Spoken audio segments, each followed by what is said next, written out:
మేము కేవలం మనుషుల జీవిత కాలం తక్కువని నాకు తెలుసు, కానీ నేనెందుకని డీమన్ కింగ్ ని ఓడించినందుకు మీ అందరికీ నా ధన్యవాదాలు. తను మన జ్ఞాపకాలను భవిష్యత్తులోకి తీసుకువెళ్తుంది, సరేనా?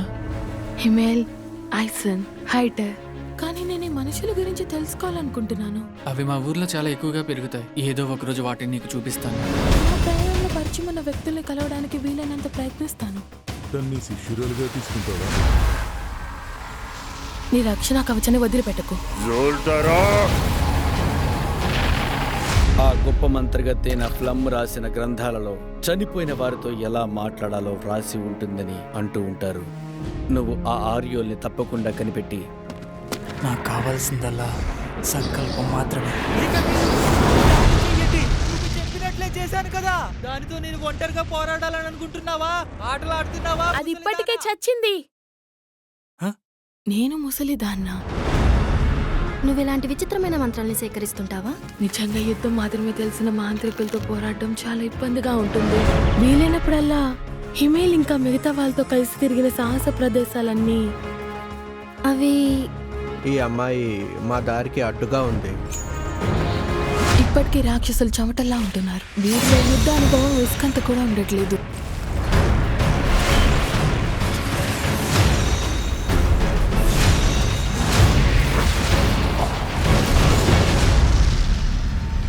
ఫ్లామ్ మాస్టర్ అని పిలవాలి. డీమోన్లు నా నుంచి అన్నిటినీ లాగేసుకున్నారు. డీమన్లు మాటలతో ఎలా మనుషుల్ని మోసం చేస్తారో నువ్వు కూడా నీ శక్తితో వాళ్ళని అలాగే మోసం చేయాలి. చెప్పాలంటే నాకొక లెక్కే కాదు, 500 ఏళ్లకు పైగా జీవించిన ఒక గొప్ప డెమోని నేను. ఓరా, నీ ముందు నుంచి నన్ను నేను 1000 ఏళ్ళకి పైగా జీవించి ఉన్న మంత్రగత్తెను.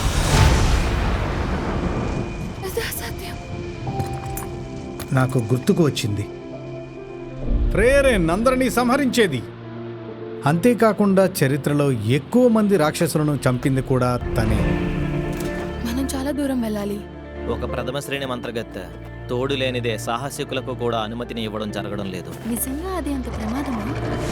మీతో పాటు వాళ్ళని కూడా తీసుకుని వెళ్తారని అడుగుదామనుకుంటున్నాను. ఎందుకంటున్నానంటే నేను ఒకరి కోసం వెతుకుతున్నాను.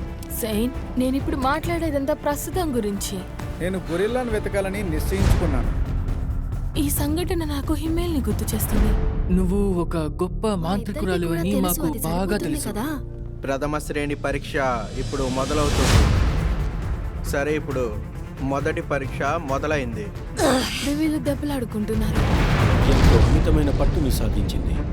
మాయా ప్రపంచంలో కొన్నిసార్లు ప్రపంచం తలకిందులవుతుంది. రెండో పోటీలో నేలమాళిగలోకి ప్రవేశించాలి. రాజుగారి సమాధిని ధ్వంసం చేయడం ద్వారా మీరు అందులోకి ప్రవేశించవచ్చు. నేనది ఊహించిందే. ఈ ముగ్గురిని నేను మన బలం ఒకరితో ఒకరు మాట్లాడుకుని కలిసి పనిచేయగలరు. అంటే ఇదే నా మాయ జలప శిఖరం. ఇప్పుడు ఈ ప్రపంచం అంతా చాలా మారిపోయింది.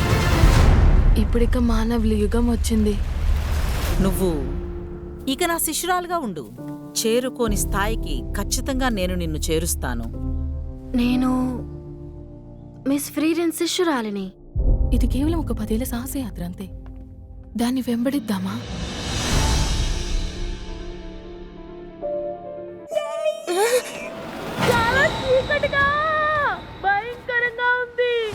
దాన్ని నేను అర్థం చేసుకోగలను.